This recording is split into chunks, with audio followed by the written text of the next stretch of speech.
Hi everyone, welcome to our first seminar of 2021, hosted by IEEE Silicon Valley Startup Special Interest Group. In this presentation, we've honored to invite Mr. Jason Gordon to talk about introduction to VC financing and how to conduct your Series C or Series A financing. And here's the agenda for today's event. So I'll be starting off with an intro to IEEE, followed by a presentation by Mr. Jason Gordon, followed by a Q&A session towards the end. If you have any questions throughout the presentation, please feel free to type them in the chat box, and Jason will be able to answer them as they go or towards the end, depending on the flow of the presentation. A little bit introduction about IEEE. IEEE is the Institute of Electrical and Electronics Engineers, and we have more than 400,000 members throughout the world. And we're the largest technical and professional organization, and we're divided into more than 30 different technical societies across 160 countries. If you're interested in joining IEEE, please search up IEEE.org, and we host a variety of annual conferences, technical journals, and peer articles. And not only IEEE is the world's leading professional organization by membership, but also by technical contribution to the field as well. One example is that IEEE leads as the most cited publisher in all the new patents from top patenting organizations. And we're actually about 4x the number of patent citations than the next one, than the runner-up. And a little bit about IEEE Young Professionals. IEEE Young Professionals is a professional organization within IEEE geared towards those who graduated within the past 15 years. And we host a variety of events, including social events, technical events, and networking sessions. And we have presence in most major local conferences, such as ISCC, TAMP, and GHCC. To follow IEEE Young Professionals, I encourage you to check out the meetup link at the bottom of the slides or our website. This event is hosted by IEEE Silicon Valley Hardware Startup Special Interest Group, and our mission is to provide opportunities to network, learn, and share their experience in startup entrepreneurship, leveraging the IEEE network. Today's presentation is part of a entrepreneurship seminar series that we began running since last year, and most of our seminars are recorded and posted on YouTube, including this one. So if you're interested in checking out some of our past presentations, with speakers include VCs, corporate executives, leading incubator or accelerator leaders, or other domain-specific experts, including supporting entrepreneurship, such as corporate structure, IP law, government grant specialists, such as SBIR. I encourage you to check out those presentations on YouTube. Just search up IEEE Startup Special Interest Group. And please subscribe to our mailing list. I'll be posting this link in the chat box very soon. And last but not least, it's my pleasure to welcome Mr. Jason Gordon. Jason is a corporate and security attorney in Polsinelli's venture capital and emerging growth companies practice. And Jason's clients range from early stage startups to public traded companies. I know that Jason has helped many companies in VC financing, strategic corporate relationship, company formation, M&A, sales, and so on. And what's special about Jason is that he also covers a wide variety of verticals, including AI, VR, AR, video games, software, hardware, life sci, IoT, and AgTech. And in today's presentation, Mr. Gordon will be commenting on, will be kind of walking us through the entire financing cycle, including what VCs want, how to negotiate term sheet, the due diligence process, pre and post, and also some of the common pitfalls that Jason sees in his many years of experience. And today's presentation is also being recorded on Zoom and will also be posted on YouTube. And without further ado, I'd like to welcome Mr. Jason Gordon. Hi, well, thank you very much, Wembo. It's a pleasure to be here today with IEEE and the Startup Special Interest Group. Let me first start by just sharing my screen and sharing my presentation so we can follow along. So we've got about 50 minutes or so of me talking. If you've got questions, please use the chat box. I'll try and monitor them. I'll try and answer them on the fly if it's pertinent to what it is that we're talking about today. And if it isn't, maybe we'll hold them to the end, or we can have a conversation afterwards. I do keep office hours. I love nurturing the ecosystem and helping entrepreneurs. So may not give you specific legal advice during them, but hopefully I can at least give you some of the information you need to get a sense for what the issues are. With that in mind, let's get underway. So let me start by a couple of caveats, right? I wouldn't be a halfway decent lawyer if I didn't start with a couple of caveats. Today's discussion is general information. It's okay. So this is not specific legal advice for you. We're going to be discussing how things typically unfold for venture-backed companies. We'll be talking about rules and laws and exceptions to those, but there are always exceptions to the exceptions and exceptions to the exceptions to the exceptions. So we need to spend more time together than we're going to have today, or maybe even in a short office session conversation in order to give you good legal advice. So the solution to that is, if you've got real questions that you need to get answered and need to get specific legal advice on, retain competent counsel. With that in mind, let me give you an overview of what today's conversation is. We're going to talk a little bit about my background, why it is that you should listen to what I have to say. We'll kind of zoom out. We'll take a look at the big picture. There have already been some questions popping up regarding companies that don't pursue VC financing. Let's talk about that stuff in a general context before we dive into what's going on in a venture capital financing. Then as part of that, we'll talk a little bit about the players involved. Who are VCs? What are they looking for? How do you figure out who's a good investor for your company? We'll talk about some pre-round considerations, what you need to do in terms of deal hygiene to make sure your company is set up and structured properly. What do you need to be thinking about so that you don't sell too much of the company? Then we'll talk about some of the nuts and the bolts of how you negotiate a term sheet, what the common terms that are at play, what those sort of levers to pull and buttons to push are. Then we'll talk about the fun joy of deal documentation. That's one of the things that we as lawyers do a lot of, and the diligence process. And then we'll talk about closing and post-closing. So closing is when the money comes in, but when the money comes in, that's not the end of the story. There's still more things to do. And finally, with the amount of time that we have left, we'll talk about some common pitfalls and some traps for the unwary. So with that, I hope you're excited to talk about venture capital financing today, because I am. Now, one sort of comment here is, who's going to get value out of today's conversation? I think if you are about to do a venture capital financing, great. I think you'll get a lot out of this conversation. If you're an early stage entrepreneur, maybe you're thinking about starting a company, or you've already started one and you're thinking about, how do I grow and scale and raise my initial capital? I think this is still going to be very, very useful to you. I'm going to try and make sure that we touch on some of the earlier mechanisms that we use before you get to those venture capital rounds. So I think pretty much once we sort of figure out who's in the ecosystem, who's not, as long as you're in the ecosystem, you'll get a lot of value out of it. If you're not, I think it's going to be a great learning experience otherwise. So who I am. Okay, so I'm a venture capital and emerging growth company attorney. I've been practicing law since 2005. I'm with Polsinelli. It's an Am Law 100 firm with over 900 attorneys in about 25 different locations throughout the US. My office is in San Francisco. I've been here in the Bay Area since 2007. I love working with entrepreneurs. Before I was at a large firm. I opened my own shop, ran my own firm for about 6 years, and then found myself back at a big firm because it's been helpful to be able to grow and scale with my clients. So I bring a lot of enthusiasm to venture practice, and I hope to share some of that with you today.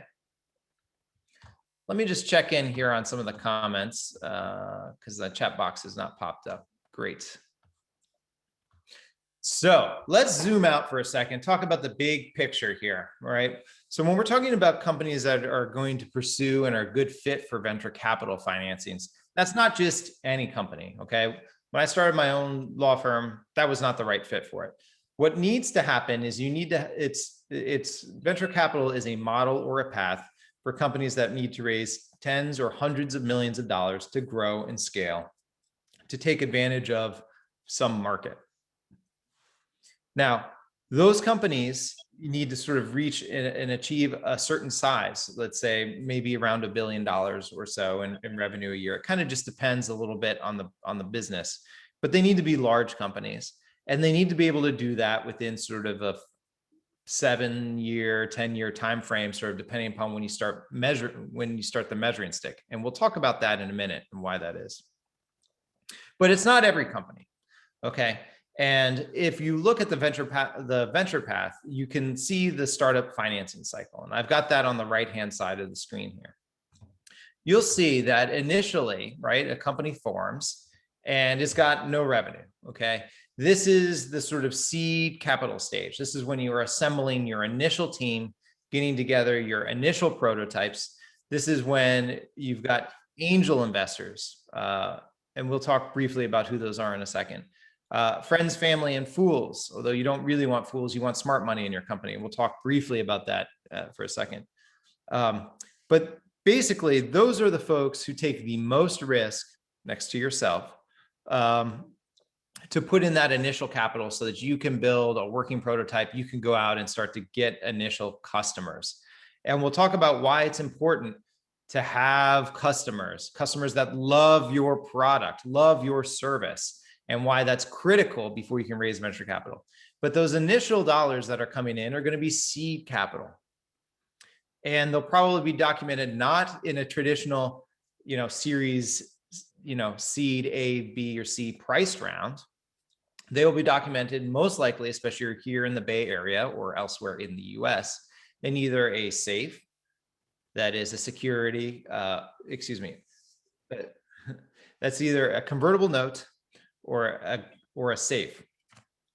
Now, the reason why it'll be one of those two mechanisms is that those are typically less expensive to put together, and they avoid valuing the company. Now, you may say, well, I'm an entrepreneur. I want my company to be valued. I want to see it grow in size.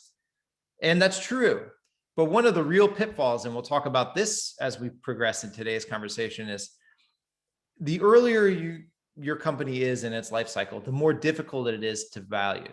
And if you undervalue it, you potentially will have sold more of the company than you otherwise would want. Okay, you effectively just get diluted. And we'll talk about dilution a little bit later. If you undervalue it, if the valuation is too high, you're going to sell not enough of the company and the investors aren't going to be happy, and then you're not going to be able to raise more capital later. Or if you do, you're going to have a down round, in which case you're going to end up getting bitten on the back end. And I mentioned safes before. Those are simple agreements for a future equity. And basically that's like a convertible note insofar as it is a placeholder for the investors to obtain preferred stock upon a qualified financing. That is a price round. And we're about to go into price rounds.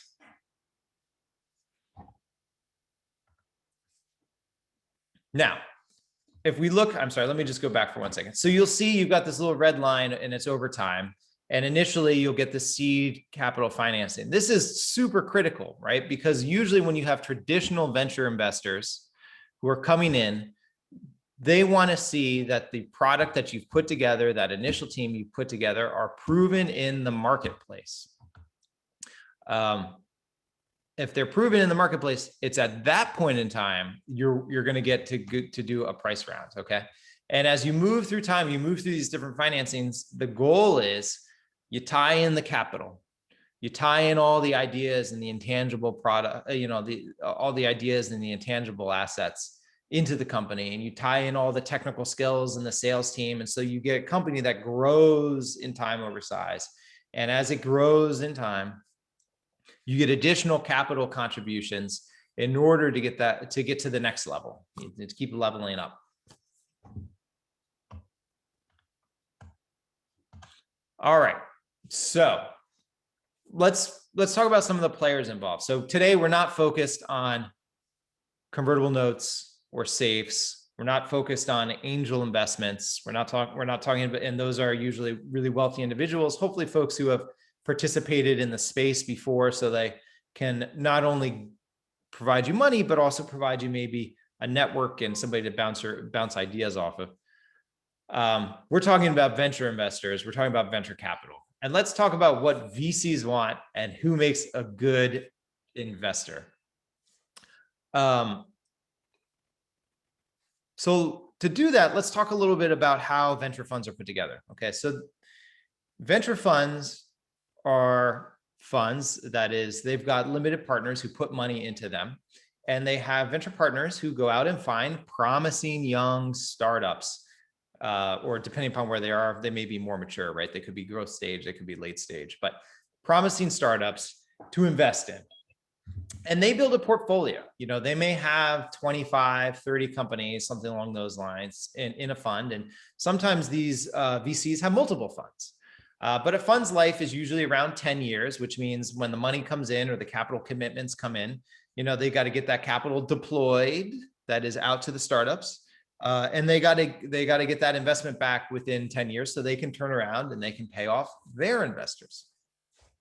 And the model is that, look, if they've got 25 investments that they make, they're going to be one, two, or three real home runs.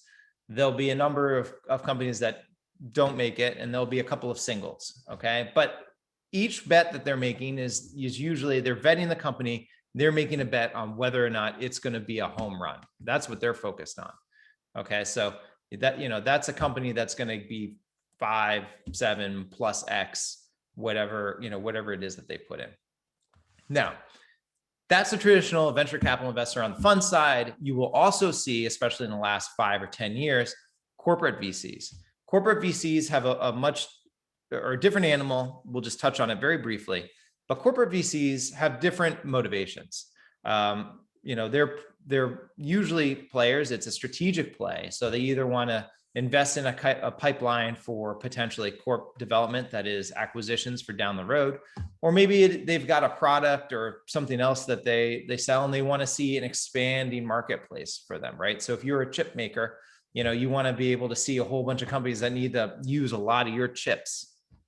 So that's a very typical type of play, something along those lines that you'd like to see. And again, they've got different considerations.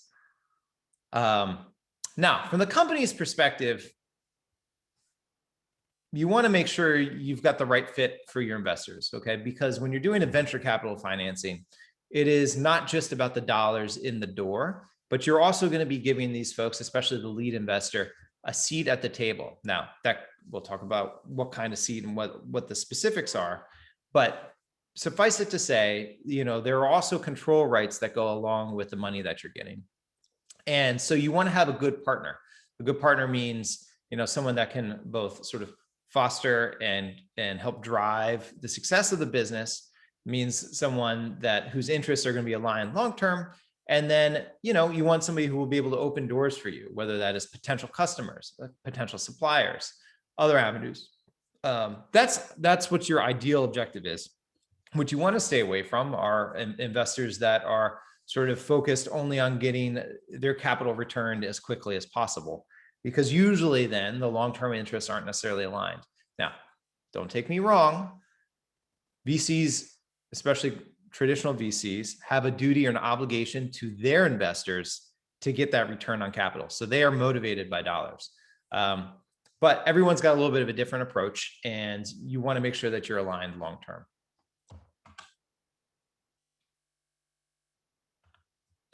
Let me move a couple of things around here so I can see. So pre-round issues. Let me talk about the things that you should be doing if you were thinking that you're going to go out and raise venture capital. So again, you've already raised your initial seed capital. You've already gone out and raised safes, convertible notes. You've already got a prototype together. You've already got some customers. You've got some traction. You've demonstrated that there are customers who are hungry for your service or hungry for your product, and you're ready to go out and take it to the next level. You got to scale it, right? You got to, get capital in so that you can invest in the manufacturing line, so that you can invest in the sales team. So you can take it beyond that initial core group. You got to get your ducks in a row before you go out. There are a couple of things that you need to do in order to do that. One, you need to make sure that you've got the right structure. So typically we're talking about Delaware C Corps and, why you set up with the Delaware C Corp and what drives that, and why not to use an LLC, or why, if you have one, you may need to pivot over, is beyond the scope of today's conversation.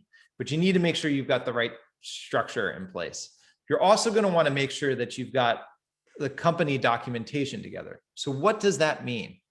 Well, if you think back to the earlier diagram, which I had, which was tying in various inputs, tying in the capital into the company, tying into the IP, and tying in the service providers. That's basically it, right? If there's one takeaway you take away from today, it's nobody wants to invest in a lawsuit. So if you've got the documentation is clean, okay, that is, you've got all the appropriate intellectual property assignments, IP assignments, assigning that IP into the company. If you've got the right kind of vesting agreements in place with regard to the equity for the founders, for the employees and the consultants, if you've made sure everybody has properly filed various 83B and other elections, if you've got the right kind of transfer restrictions, if you've got the right kind of bylaws and other documentations in place, you're in a great starting place. If you haven't, the world is not over yet. It's what we call cleanup. And we do, and venture capital lawyers end up doing a lot of cleanup for a host of reasons, including lots of entrepreneurs have to do a lot of bootstrapping. They do a lot of their work on their own. Sometimes they just go off and do their own thing. Again, not something that's necessarily a deal killer, but it certainly could be a bump in the road, or it could be a deal killer. So if you're thinking about raising venture capital, make sure you got your structure together, make sure you got your documentation buttoned up, and then make sure you've done models of this round and the next round. What do I mean by models? I mean, build out a pro forma cap table. That is, identify everybody who's got an equity interest or an interest in the company that could be converted into equity. So that is converted into stock. So those convertible notes and safes. Make sure you figured out, yes, if I raise at this valuation, my percent in the company is going to go from 70% to 50%, whatever it is.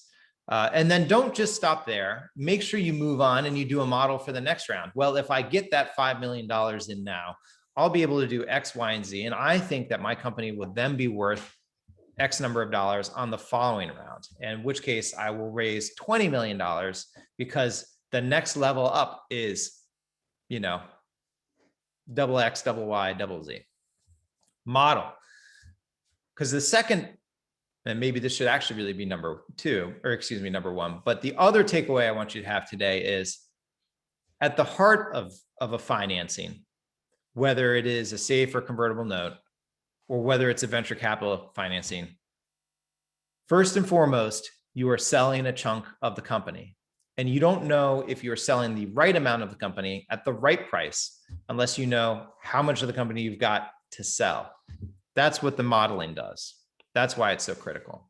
I'm going to pause here and just kind of take a sweep through the comments and also maybe turn down my speakers because folks coming in and out of the room is a little distracting. So let's see here. Okay, so we talked about what's a good fit for venture capital. Okay, we've got some folks who are telling who they are in the group. Okay.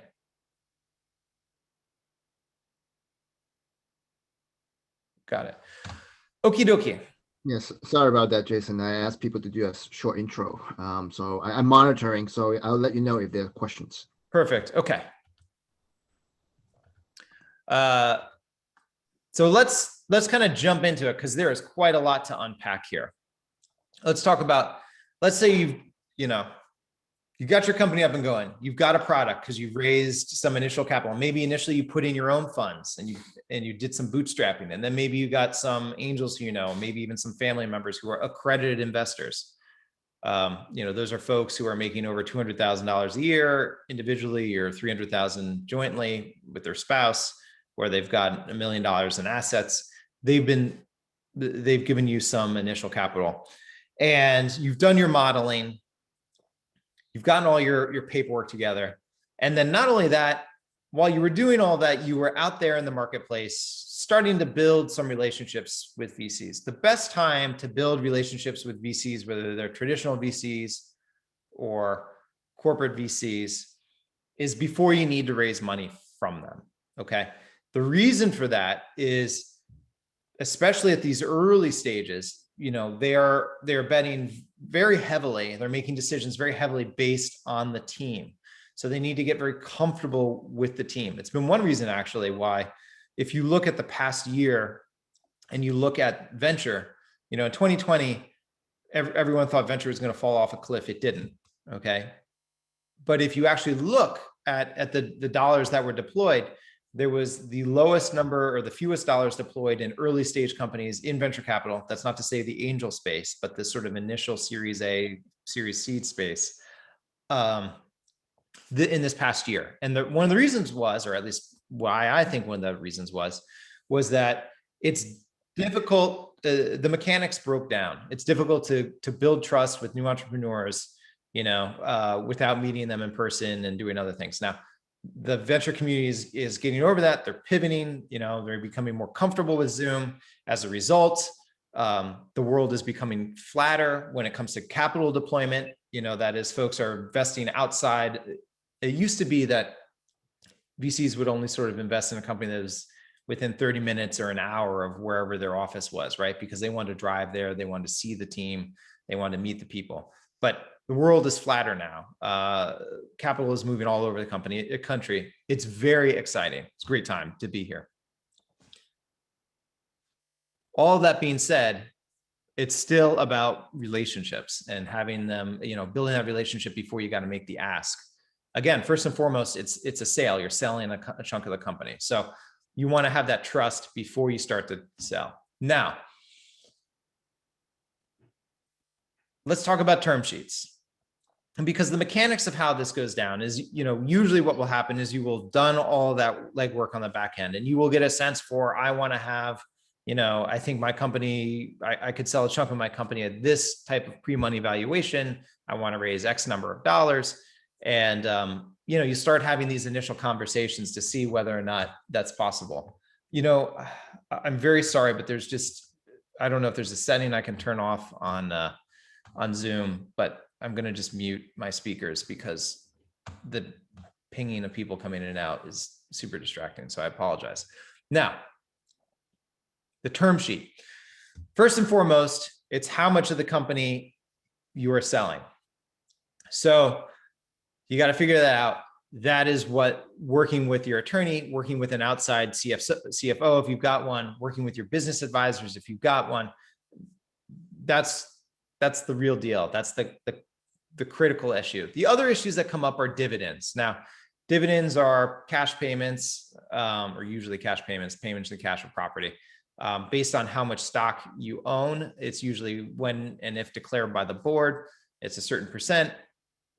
All that being said, early stage startup companies don't usually issue dividends. So, there are some other times when dividends get used and played, but that's not really a heavy part of the discussion.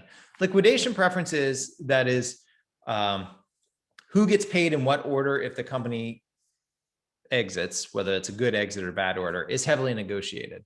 That's a very important point. Whether it is sort of 1x non-participating, that is, they get their money back, they get the greater of their money back, the VC gets the greater of their money back, or what they would get if they converted into common, or that's pretty common, they're pretty typical to see. Or if it is, they get their money back plus they get to participate, that's a little bit less common, that's a little bit less company friendly. What kind of voting rights are going to be at play? So I said a little bit earlier today, not only are you selling a chunk of your company, but you're also selling some control, okay? And that comes up both in terms of the voting rights and also in terms of protective provisions. So protective provisions are the series of provisions in the corporate charter that, you need to get the sign off of usually like a majority of the preferred before you can do them. Those are things like change the stock option plan, like change the compensation to certain executives, like sell the company, change the charter and change people's rights. Those are heavily negotiated. There's sort of a standard set though, and they're very critical to sort of think about. So you're going to need to work through with your attorney or other advisor. Well, you should always keep your attorney in the loop, those terms.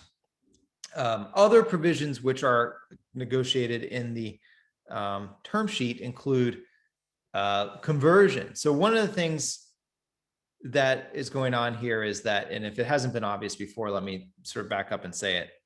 There are two classes of stock. There is common stock, which is what the founders get, the advisors get, the consultants get, basically the rank and file people, anybody other than the venture capital investors. The VC investors, or the notes that convert over from convertible notes or safes, get preferred stock. Those are stock with bells and whistles. That's stock with the liquidation preferences, with the voting rights, with the protective provisions, et cetera. One of the sort of bells and whistles that it has is the ability to convert over to common. Now you may say, well, why do I care if it converts over to common, or what would the advantage be? Well, again, there can be situations where converting over common might be necessary if they want to effectively sort of take over control of the company. Now, usually that's a pretty drastic situation, but it can happen. And the best sort of line of defense, because it's very common for entrepreneurs to be very concerned about this, the best line of defense is running those pro forma cap tables, which I mentioned earlier.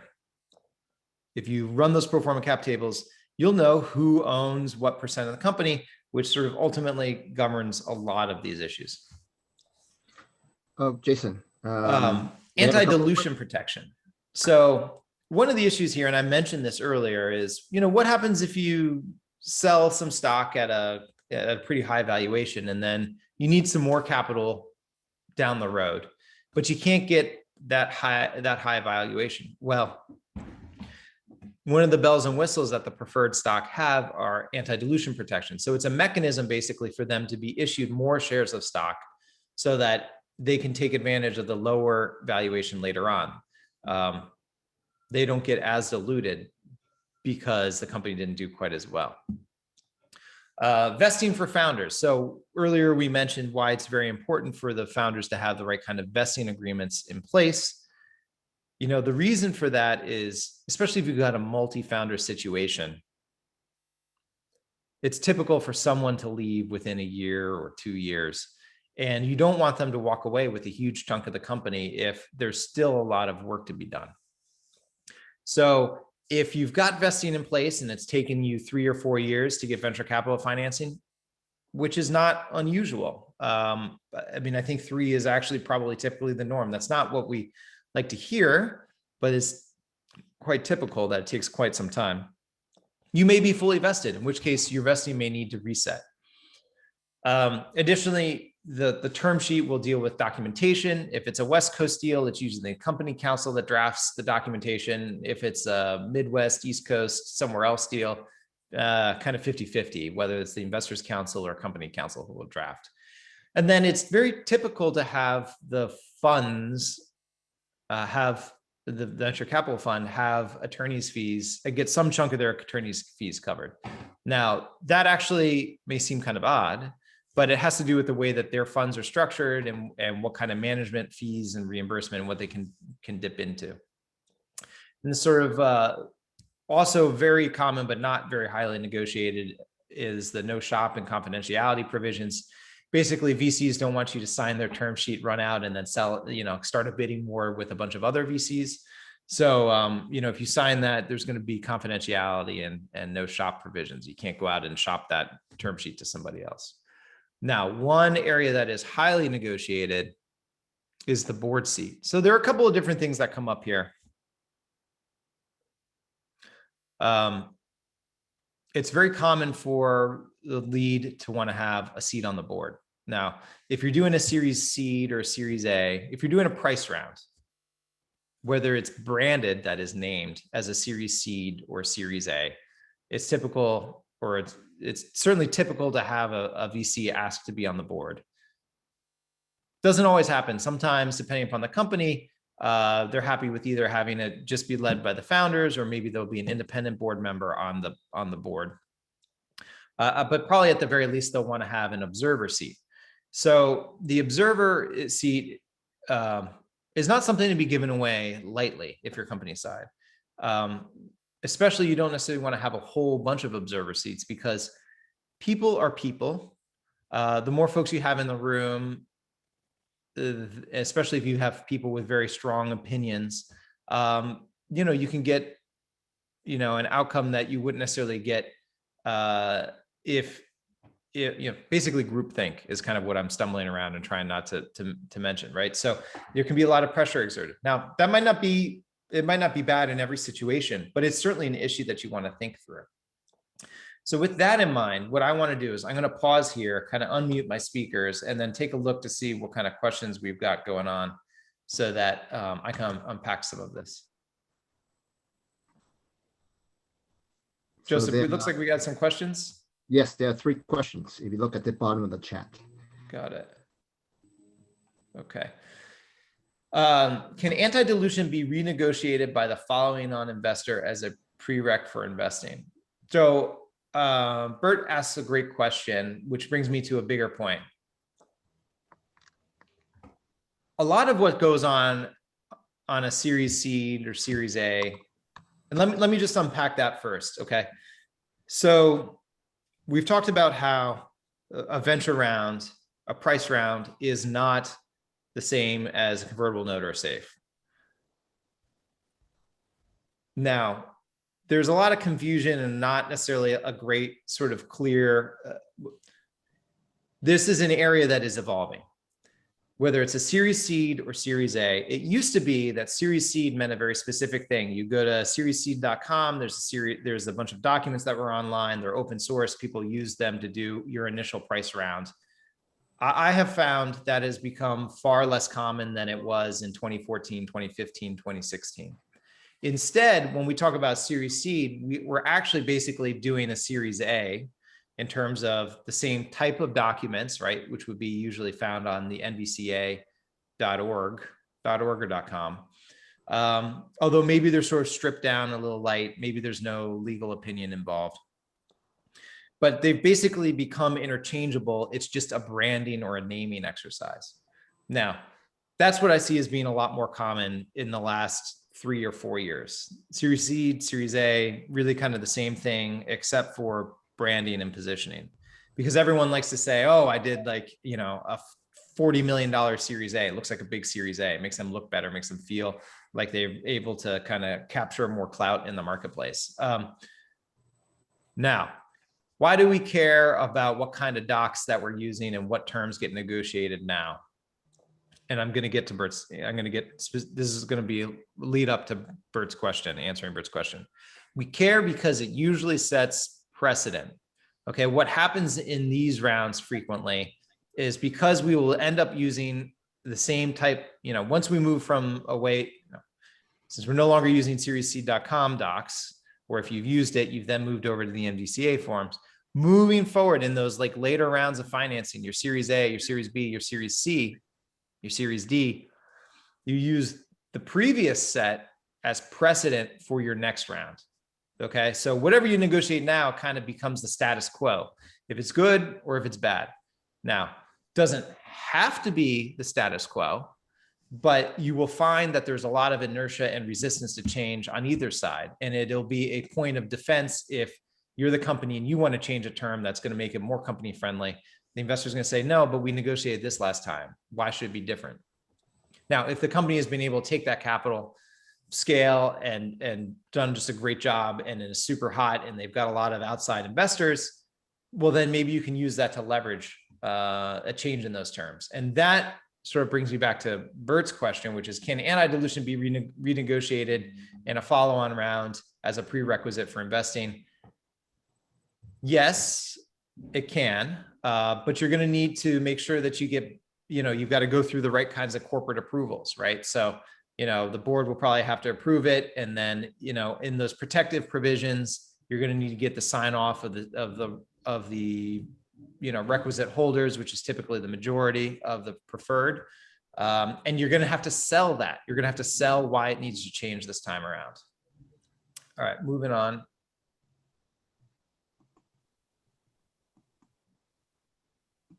Networking events. It's not easy, takes time and work, like getting a, okay. Matt asks a great question. And I think I saw another question about this sort of earlier. Like, how is it that you identify which VCs to build relationships with? And how is it that you go out and pursue those relationships, right? Kind of going back to this, how do you position yourself to do a venture capital financing? 10 years ago, it probably would be sort of go to a lot of networking events and try and, you know, just bump into the right people and hope you meet the right angels early on who've, you know, have been previously successful. So they've already got a set of working relationships that you can leverage. All those things are still true. Obviously, in-person networking events are a lot harder to do than they used to be. But in the meantime, there's been a lot, there's a lot of easily accessible data out there, maybe too much data, but you can go on Crunchbase, you can go on PitchBook, you can find out, you know, the vast majority of, you know, what companies have what investors and what investors have invested in what companies. So you can start to do your legwork there. And then, you know, it is a shoe leather exercise. You know, you got to go on LinkedIn, you got to figure out who you're connected to. You got to see if you can, you know, build and create and get a warm introduction. Okay. So that, you know, you can start to maybe in a good sense, not a Machiavellian sense, leverage some of the trust that your mutual connection has with that investor. And again, you know, it's not about what they can do for you unless you've got just a super hot startup that everybody's looking to invest in. You know, it's about trying to build that trust and rapport, kind of trying to get a soft buy-in from them, and trying to also get intro where you can kind of let them know where you are now, and then let them see where you've come based on, you know, the seed capital and other stuff.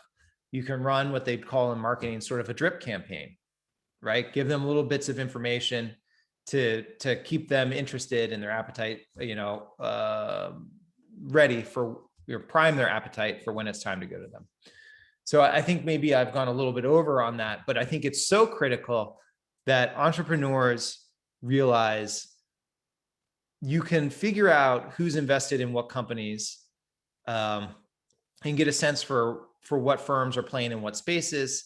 You then have to do your homework to figure out who's the right partner at that firm. Like, what's the right venture firm to maybe try and target, and then who's the right partner there, who specializes in whatever it is that you, or who is interested in whatever it is that you're working on. That's going to give you your best shot. And this question from Irene regarding SBIL versus venture funds. But SBIC funds? I'm sorry, I don't. SBIR. How is it different from VC? Yeah, I'm sorry, I'm not seeing. Is it SBIC? You're talking about the small business investment corporations? Yes, small business investment. So I think. Yeah. Okay. Great question. I'm sorry, I don't see that question, but you know, it's 12:35. 12:35. Oh my goodness. It's early in the day. Okay. So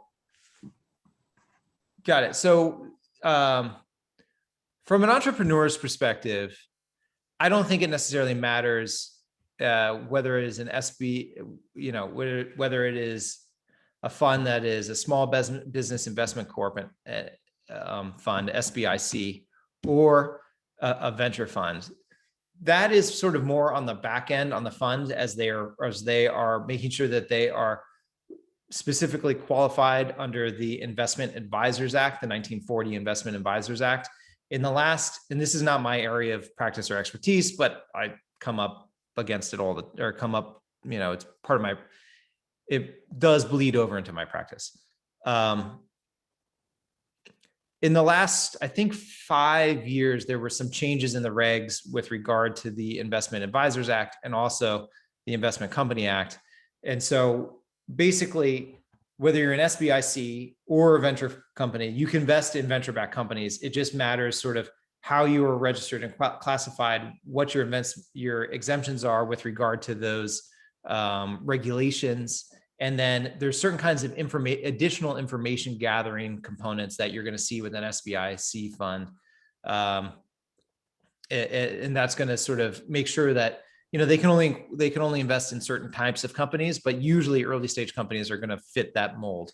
So I think that's, I wouldn't worry about it so much from an investment.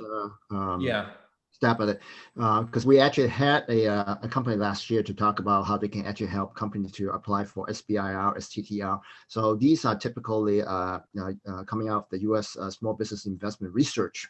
So they are non-equity based research grants. So they're going from phase 0, phase 1, and then they start from like $200,000. No, I think a small amount. I don't remember the exact amount. So the difference is venture capital funding usually has the equity element versus the government grant. So that, I think that's, if that is the question that is being phrased, then I think that is the answer for that. Great. Okay. Well, there's also probably on a related note, there's an SBIC fund, and that comes up too in this space. And and they will require some additional diligence and some additional documentation. But from an entrepreneur's perspective, if you're raising venture capital, it's not going to matter from that perspective. So again, grants are a wonderful way to leverage your dollars and your time. And but it's not the area that I spend most of my time on. I usually kind of come in after that when you're doing the venture financing. So thank you, Joseph. Was that all the questions, or were there some more questions? Okay, moving on. Deal documentation. So if it's a series, so we've talked about how there is a series of documents called Series C on seriesseed.com. They've kind of fallen out of use. I mean, we still see them, but relatively infrequently. If it's a more traditional or more modern Series Seed or Series A, there's going to be a set of documents that you're going to have to use, which are the stock purchase agreement, amended and restated certificate of incorporation. There's an investor rights agreement. There's a voting agreement, and there's a right of first refusal and co-sale agreement. There can also be a legal opinion, although usually we try to negotiate that out because that's going to drive up your expenses to raise venture capital. These docs you can find and probably be overwhelmed by. You can find them on the NVCA, the National Venture Capital Association site. They're free, they're open source. Since I think maybe 2011 or 2013, they've become more company friendly over the years, and they've kind of become much more standard to be used in these financings. Now, just because we work from a form, and I do hope you'll take a look at these forms, there's also a model term sheet on there. Just because we work from forms, please understand that it still takes a lot of effort to get each one of these fully baked and negotiated. And you'll see why, because the stock purchase agreement's 40 pages long, and the certificate of incorporation is 15, and the IRA is 35, and the voting agreement is probably about 20. And so what we do is we take those terms that we've negotiated in the term sheet, and they fit into these financing documents, basically. Now, just because those are the main documents doesn't mean those are the only documents. The other documents that are required involve getting together board and stockholder consents, basically approving the corporate transaction, getting waivers in place. Frequently, investors will want to negotiate side letters. And you may have come up against this if you've now gotten to a position where you're doing a venture capital financing, when you've done your sort of initial seed financing with a SAFE or a convertible note, you may have had investors ask for side letters. I feel like it's something that has just exploded in interest recently. but they may be folks, maybe people who don't necessarily qualify for certain rights want to negotiate them in a side agreement. Those rights might include observer rights, which we just talked about. They might include pro rata rights, the ability for that investor to participate in future financings. And let's talk about pro rata rights for a second. So we're talking about VCs. We've talked about their portfolio model, right? Where they've got 20, 30 companies that they're investing in, hoping to get 2, 3 home runs, high risk, high reward, get their money back, have the exit be within 7 years, have a 5 to 7 to 10x return on their investment. And there are some ways that's high risk, high reward, right? But there are some ways they use to mitigate some of that risk. They mitigate some of that risk by banding together and investing with other investors. So that's why you'll see these sort of syndicated investments. That's why everyone has a lead with a bunch of follow-on investors, right? They don't want to have to deploy all 10 of the $1 million. It's less risky if they deploy 5 and then hold a bunch of money back. Okay. They hold the other 5. They could invest 10, but they'd rather invest 5 now, see how you do, and then invest another 5, or maybe even invest more money. So they usually hold, part of the model is they hold dollars in reserve to see how you do. And that's one reason why pro rata rights is so important, is that they want to be able to deploy that capital. They say, oh man, you did a great job. I don't want you to cut me out and bring in some third-party investor who's going to cut you a super sweet deal. That's the game. It's not a game in a nefarious sense, but that's what's being played there. Pro forma cap table, right? So we've already talked earlier about how you're going to model this and why that's so critical. And believe it or not, I'm going to be doing a webinar on this on March 31st. How you put those together. So follow me on LinkedIn or connect with me on LinkedIn, and if you want to go check that out, you can check it out. But pro forma cap table is also important for the investor because they want to know by the numbers, when they put in their money, whether it's $1 million or $100 million or more, exactly how many shares of stock they're going to get and exactly how many shares of stock everybody else has in the company on a fully diluted basis, so that they know what percentage of the company they're buying. Again, takeaway, end of the day, one of the most critical things is how much of the company you're selling, how much of the company they're buying. And again, I mentioned the legal opinion.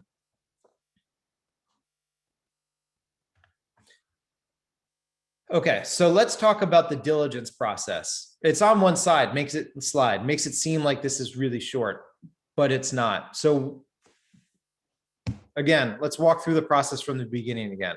You started the company, you got it set up correctly. You got some initial seed capital from some angels and some friends and family who are accredited investors. You got your prototype, you got your initial customers. Okay, you negotiated that term sheet. Okay, you got that term sheet signed. It's a dual track process. One track is negotiate. The other is let the investor run diligence. So you will have set up a virtual data room. It's a fancy way.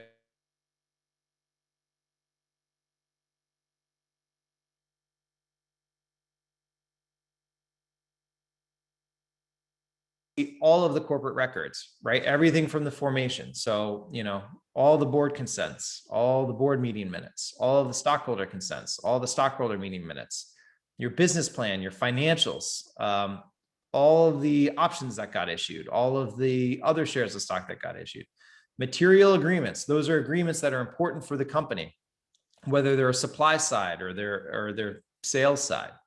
Maybe you had some sort of development agreement, to get, your initial prototype together. Okay. They want to see that, right? Why? Because if you think back to my earlier slide about those inputs getting tied in the company, they want to make sure that all of the IP is in the company. And then the next bucket, disputes and litigation. going back to, I think, my first tenet, nobody wants to buy a lawsuit. So they're on the lookout, whether it's this issue with regard to material agreements or the IP, or, you know, you have issues because you've improperly classified, you know, contractors as employees. Excuse me, the other way around, employees as contractors. They're going to want to know what the level of exposure and what that risk is, right? You know, if you're only talking about one person and they had only a limited tenure at the company, probably is easily, you know, cast aside and it's not a problem. You know, if you have hundreds of employees, you know, and there's a risk of some sort of class action lawsuit, you know, and you've received maybe a letter from a plaintiff's attorney to that effect, very different risk profile. Okay, so all that needs to get assessed. Again, so basically, this is the way for the investors to look under the hood of the car and make sure, yeah, sure, it looks like a Corvette, but you know, it doesn't have a Chevy Nova engine in it. It's got a Corvette engine in it. And not only does it have a Corvette engine in it, but it's a well-maintained Corvette engine. You've been taking, you know, you've been changing the oil, you've been changing the spark plugs. I'm not that great with cars, so I'm going to stop my analogy there. But that's what the diligence process is. And that takes time, and it is, you know, it is absolutely critical. And it frequently does lead to some cleanup needing to be done. Even if you have been working hand in hand with your counsel, different, you know, attorneys have different opinions on different things. And, you know, investors counsel may take a more conservative position. That may be sort of a way for investors counsel to earn their fees and or their client has more money, but it is the way that it is. And it's something you need to be attuned to. So that's the diligence process. And then the next step is closing. Okay, so picking up from the term sheet, you've negotiated the deal documents, which we've talked about, which you'll be able to go to and see afterwards if you'd like on either seriesseed.com, which I mentioned, which are not as common, or the NVCA website. You still got to get all of that stuff closed. Closing is when the money comes in. You know, you sign the documents, they're effective, and the money comes in. And, you know, you may have heard about the concept of multiple closings or rolling closings. So that just means the money is going to be coming in more than one tranche, more than, you know, you're going to be able to do an initial close of $5 million, and then you can bring in a couple straggling investors within 30 days or 60 days afterwards, usually with the approval of the lead investor and obviously the company itself. But you got to get all of that stuff buttoned up and properly. So, you know, because you're going to be amending and restating the company's certificate of incorporation to provide for a number of the rights, which we discussed, those protective provisions, the voting rights, the board seats, certain things like that. You have to get board consent. You'll have to go out and get stockholder consent, and then you'll have to file the charter, which is another word for the certificate of incorporation, excuse me, the restated certificate of incorporation with the state of Delaware. So you got to go through all that before you can actually close. And then after closing, there's still things to do. So there are, you know, you've done a good job. You've done the things that you're supposed to do. You've been raising from accredited investors, you know, so you'll have to file a Form D with the SEC and, or, you know, you'll need to file various state securities laws notices. And if you've taken a stockholder vote, which you will have need to do to amend the certificate, you'll need to go out and provide notice to all the stockholders, and then you'll need to issue stock certificates. So in one sense, everybody gets excited for a closing and, you know, pop the champagne because it is a huge milestone in the company's life. And it's been an arduous process to go through prepping, negotiating term sheet, negotiating the docs, going through diligence, but it ain't over. And then additionally, maybe in the course of diligence, you know, there's some things that need to get cleaned up. They weren't a holdup to closing, but there's some other things you need to do. So for example, maybe you'll need to go out and get D&O coverage, okay? Because you've now got an investor on the board. and they want to make sure that they're protected. You may need to do that within some period of time after close. And then, you'll get what we call a closing binder, which is basically a set of all of the documents that were, signed and appropriate for the financing, which is super critical. So that's the posing and closing issues. Let's see if we have any questions. I'm going to take a drink of water real quick.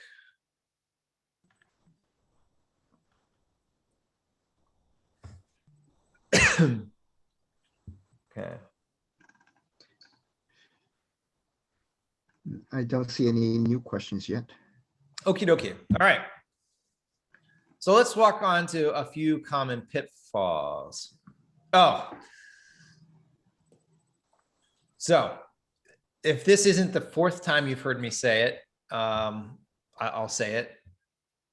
You've got to run those pro forma cap tables before you go out and start negotiating. This is probably the most common pitfall that I see, that entrepreneurs get excited. They start talking about what they want their pre-money to be. They haven't thought through, yes, I've raised these safes and these convertible notes. They have these caps or these types of discounts. And so, as a result, it turns out I'm going to own a whole lot less of the company than I thought I was going to own at the close of this. Okay. Not only is that bad because you own less of the company, but a lot of the control provisions, if we're talking about those protective provisions and voting rights, center on relative percentages. Okay. And it's not, again, we're talking about precedent here. So, as an entrepreneur, you ain't going to get more stock as the time goes on. Now, that's not entirely true because you can get topped up, but it's not going to be sort of a meaningful enough amount to really move the needle in terms of control. So if you start negotiating and talking about pre-money valuation, how much you're going to sell the company, before you've run the pro formas and modeled out what you want, you're going to set expectations with the investors as to what they're going to expect to see. And it's going to be hard to pivot away in an investor unfriendly manner, right? Coming back and say, no, my pre-money valuation, I know I told you it was going to be 50 million, but really it should be 150 million. They're not going to want to see that. Conversely, if it does become more investor friendly, which would be a little rare if your company side, they'll want to know why, right? They'll think, why is it that this company is less valuable than he told us it was? So you got to have a story there, like a credible story there. Issues with securities law. So this is trying to bring in unaccredited investors, or either now or earlier in the life cycle of the company. And one of the issues, and it's not just unaccredited investors. I mean, you can even make mistakes with accredited investors, although it's just sort of usually less common that they present a really bad problem. Of course, you can always end up in a situation where, if you are a nefarious entrepreneur, you're a fraudster, you're out there, you don't have a company or a legitimate product, you never want to do it. Obviously that's a case where you're probably going to be committing securities fraud. And obviously I don't want to work with you, nor does kind of anybody else who's reputable. But that's not who's in this room. That's not what we're going to be talking about today. What the more likely scenario is, you probably didn't raise from an accredited investor. You didn't give them the amount of information that they would need to receive as an unaccredited investor, or you didn't timely file requirements with the various local state authorities, and you got a problem where potentially the stock that you issued or the security that you issued might be subject to rescission. That is, they get their money back. That's a problem. Okay. If you have to give back the $1 million you raised on a safe, or you got to give the investors the opportunity to get their money back on $1 million that you raised on a safe, and you don't have the money to do that, you got a problem. So, understanding very early on that, yeah, sure, you may be an early stage company, But if you're raising money, if you're raising capital, you need to make sure that you're paying attention to the securities laws. You're making sure that you're targeting the appropriate exemptions so that you don't end up in a situation where you may have to give the money back. Why? Because that could mess up your Series A financing because no one wants to invest in a lawsuit. If there's a situation where the earlier investors maybe potentially have an opportunity to get their money back, they're going to say, well, you got to clean up that mess before we put our money in. And if you don't have the money to do that, you got a problem. Finders. Finders are people who will promise to get you funding for your startup, and they're unregistered broker-dealers. This is sort of an evolving area, but suffice it to say, make sure you work with competent securities counsel to make sure that either they're a registered broker-dealer or they fall into safe harbors that the SEC is promulgating, or the existing safe harbors. Again, most common issue here is you may end up in a situation where the investors would have a right to get their money back. That is a right of rescission. Another real common issue is poor record keeping. So I hope, even though it was only one slide, we talked about the diligence process. We talked about how really you will need to produce in a virtual data room basically every agreement that the company has ever entered into. And if it's not a written agreement, you're going to need to summarize what those sort of verbal agreements or understandings are. Or if it's sort of a casual back and forth in an email, you'll need to put that together. And then if you got poor record cleaning, that's going to have to get cleaned up. By cleaned up, I don't mean like hidden somewhere so that no one can find it. I mean, documented properly, saying, we understood that we had these discussions before, today we are hereby memorializing what we intended to have in place then, so that moving forward, all of those rights and understandings are properly memorialized, right? To give the investors, the new investors, comfort that they're not investing in a lawsuit. And that's kind of part and parcel of the next one, which is napkin promises. Now, napkin promises kind of goes to a very quaint story of, an entrepreneur sitting in a bar next to his buddy, having a conversation about an idea, saying, look, here's what I'm thinking about doing. What do you think? And, that entrepreneur, his or her buddy, responds, oh, well, why don't you do this, this, and this? And, the entrepreneur responds, oh, that's a great idea. I'm going to cut you 20% of the company. And they write it down on a napkin and pass that bar napkin over. That's the sort of paragon example of that. But, napkin promises, I would include other things in terms of emails, right? Come on in, help me work on this dev thing. I'll cut you 20%. And then you just kind of let it be. Those types of issues need to get documented. And if they aren't, they'll need to get cleaned up. And if they can't get cleaned up, they can keep you from getting the financing because nobody wants to invest in a lawsuit. With that in mind, we've, I think, gone about an hour, covered a lot of ground. I'd love to entertain any questions and comments that anyone might have. Jason, there's a question I missed earlier from Dave.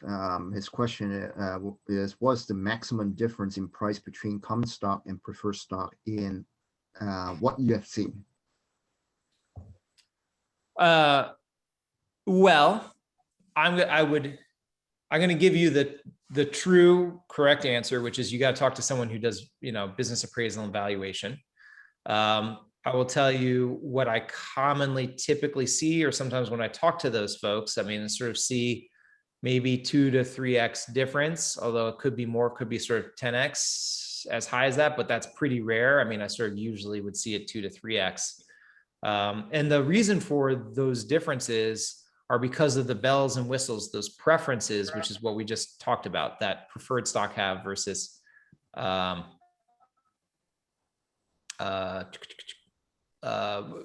versus what common stock have.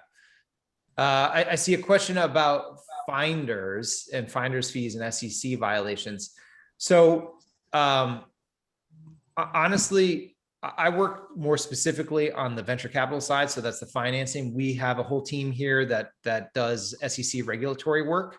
And so if you're interested in SEC violations and finders, happy to put you in touch with those guys. They'll be in a better position to give you sort of the landscape and how to navigate sort of remediating any of those issues.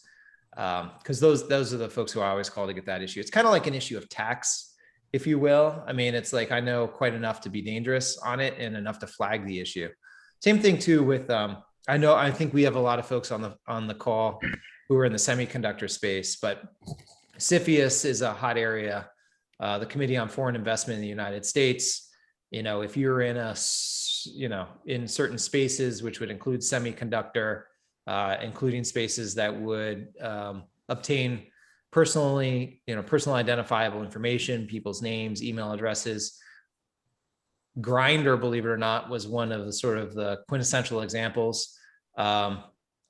These areas, there are whole fields that are of the law that are devoted to that. So SEC finders, I will put in the SEC regulatory bucket, and we've got some great SEC attorneys here. Got a question from Dave.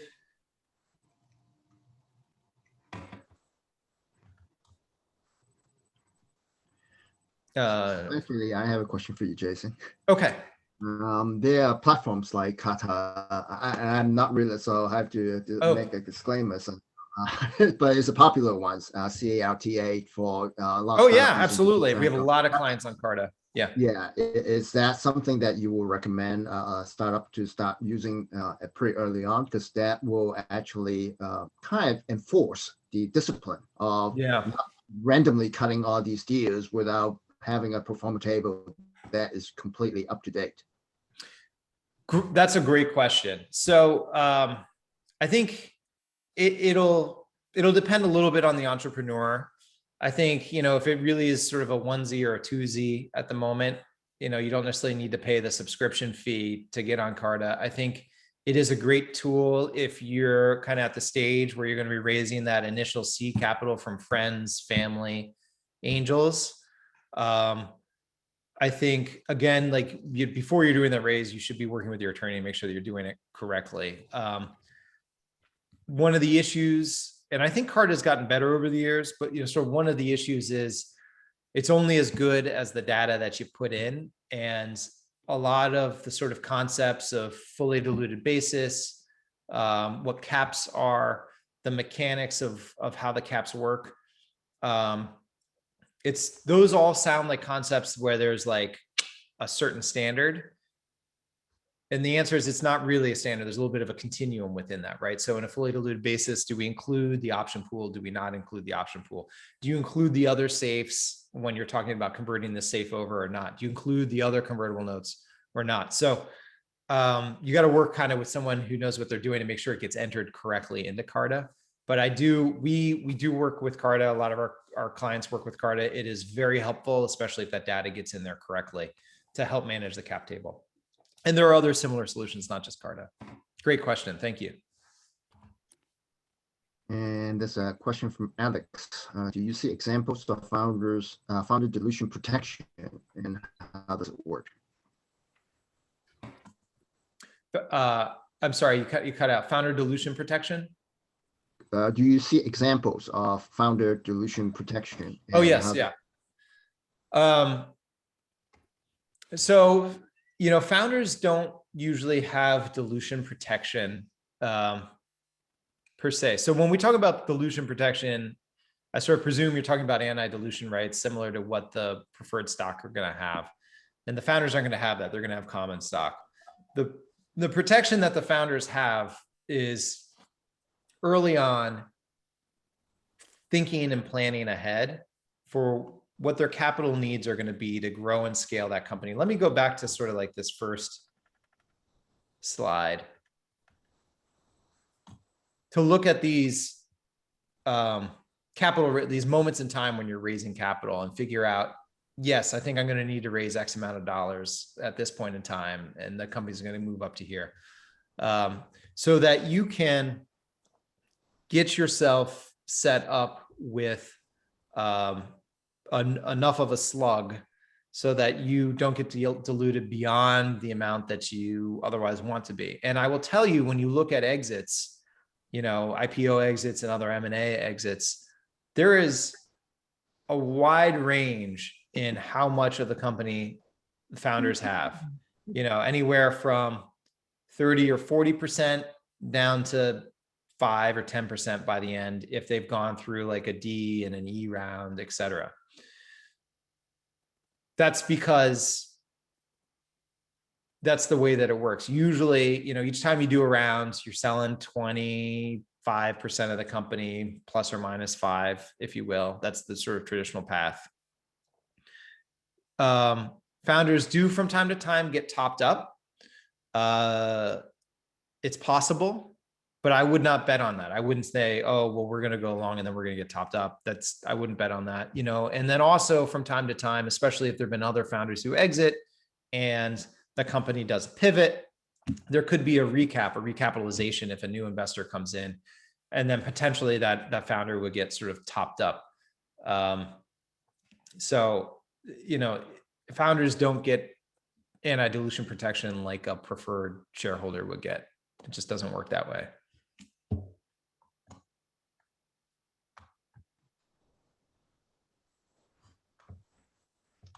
And for the participant, since we are already in the Q&A session, so you can unmute your mic if you want to just ask a question to Jason. Please, and video. It's nice to see people. Video. Okay.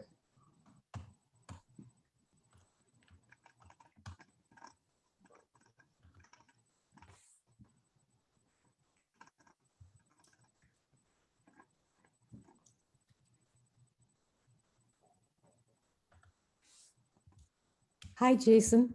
This is Parvati Yes. Dev. Hi. Hi. Actually, I have a question about the area I did not address, which is that about the early stage before VCs. I mean, angels often do not, many of the angels we've run across, they just want to park their money somewhere. They really don't have knowledge. And our own area is simulation for healthcare learning, which is highly specialized. It puzzles me how to seek that early capital.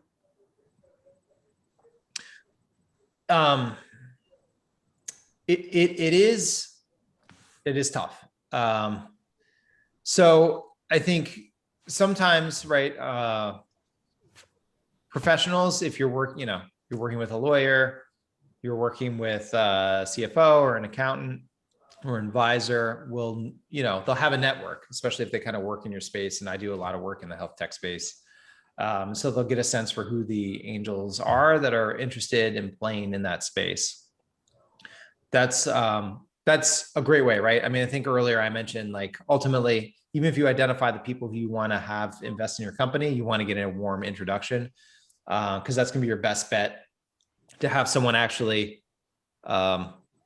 put the mental time and bandwidth in, like, analyzing whether or not this is a fit for them and for their investment. But even with regard to angels, there are bands of angels and there are incubators. Incubators and accelerators are things that we didn't really talk about today. But there are these whole ecosystems that are popping up in specific verticals. So reaching out, starting to get connected in that ecosystem. They do events, even if you're not necessarily in the accelerator or incubator. That's a great space to play in, because you'll start to bump into folks who are angels who are interested in making investments, either because they're in that space and they want to continue to be involved in it, or it's an area of passion for them. And one space I do work on is energy and climate. And it's an area that I'm passionate about and gives me energy to work on. But then there are people who are, even if they don't have knowledge about it, they're still interested in it. And same thing in the healthcare space and health tech space. Thank you. Yeah, I hope that answered your question. Yeah, that helps. So, did you say you were in the healthcare, health tech vertical? It's actually healthcare learning. Healthcare learning. I'm more on the education side of healthcare, but high tech, simulation, VR. Oh, that's great. And that's the other thing too. There's a lot of convergence, right? So you got to think maybe there are two areas, right? So there's a lot of interest in ed tech, education technology, and then there's also media tech So maybe there's sort of a play to be had there. And then, of course, on the sort of healthcare and health tech side of things too. So a couple different avenues, a couple different folks who might be interested.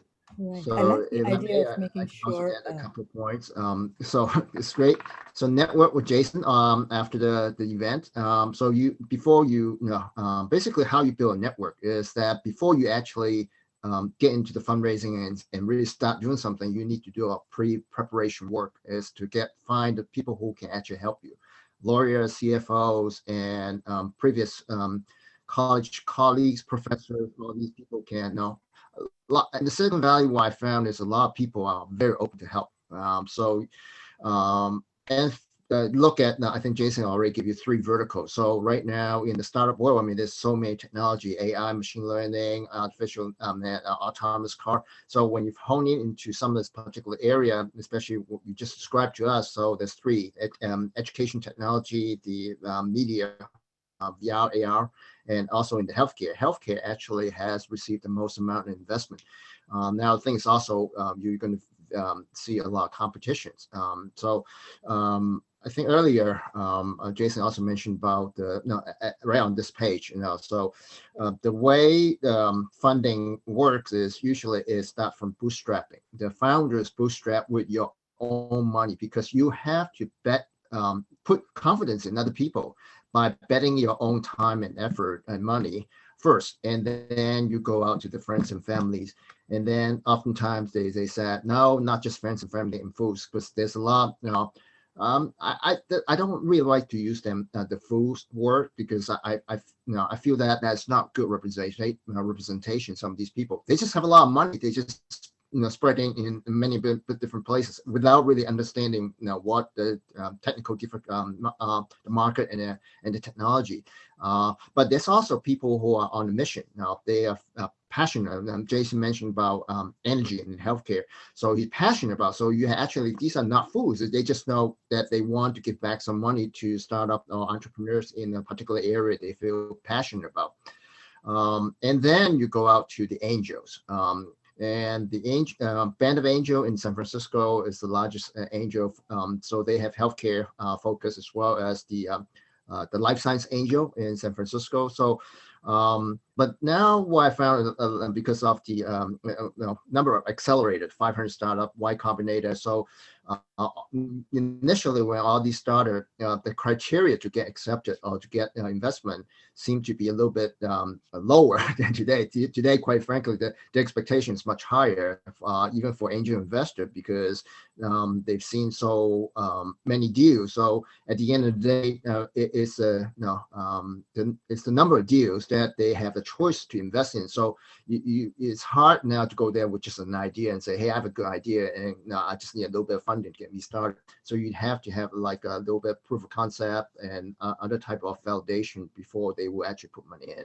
So I hope this is also helpful to you. Thank you. So I think we have time for one more question before we close up at 1:30. And I was going to send a link to the SBIC program that I mentioned before. So sorry if I went off on a tangent. So there's a question from Dave. Why don't angels just put their money into a VC fund? Well, there are a lot of angels. A lot of them are unique. A lot of them are LPs in VC funds. But I mean, a lot of them really want to be more hands-on with the startups. I mean, the sort of paragon example is an angel who started his or her own company, grew it, sold it, has a lot of money they want to deploy. They want to be able to invest in entrepreneurs and mentor. So that's kind of one of the differences. And then is the vertical axis of the graph on slide number 5 revenue or profit? Revenue, right? Sometimes it takes until after a company's gone public before it has a profit. Take Amazon, for example. Another question from Alexander. What's the most clever or surprising term you've seen to close that would have been blown up otherwise? That's a good question. What's the most surprising term? So, I mean, I've seen some unique, so on the company side, when a company is particularly hot and investors are interested in putting money into the company, like you can get a lot of super friendly company deals. So for example, big valuation, the company will only sell 3 or 4%. I mean, I think that's kind of unheard of, but it was just so demanded. In terms of getting stuck and then being able to close the deal, sometimes we take care of some issues in side letters in terms of granting observer rights and other things, but there's nothing, I don't know. I don't necessarily have, that's an interesting question. I've not really thought about it. I can't think of anything off the top of my head that I think is unique. It's a little bit different sort of in the M&A context, because usually you're going to end up with an exit. And so it's a one-time sort of the transaction is over versus kind of repeat playing. So in the M&A context, I've seen deals get pivoted and do licenses and other things along those lines. Haven't necessarily seen it on the VC side because it's just a little bit different of a beast. But I think that's probably it. I really enjoyed today's presentation. Joseph, I don't know if you want to say goodbye. Yeah, I think that we're 1 minute over a lot of time. So thank you very much again for your very insightful presentation and the answers to a lot of the questions. And thank you for everyone joining. We have a big crowd this time. And please subscribe to the email list as we're building all these webinar. And feel free to send me any topics that you think will be interesting. So as we will invite additional speakers to come and speak on the various topics related to building a successful startup. So thanks, everyone. Have a good day. Thank you. Bye-bye. Thank you. Thank you. All.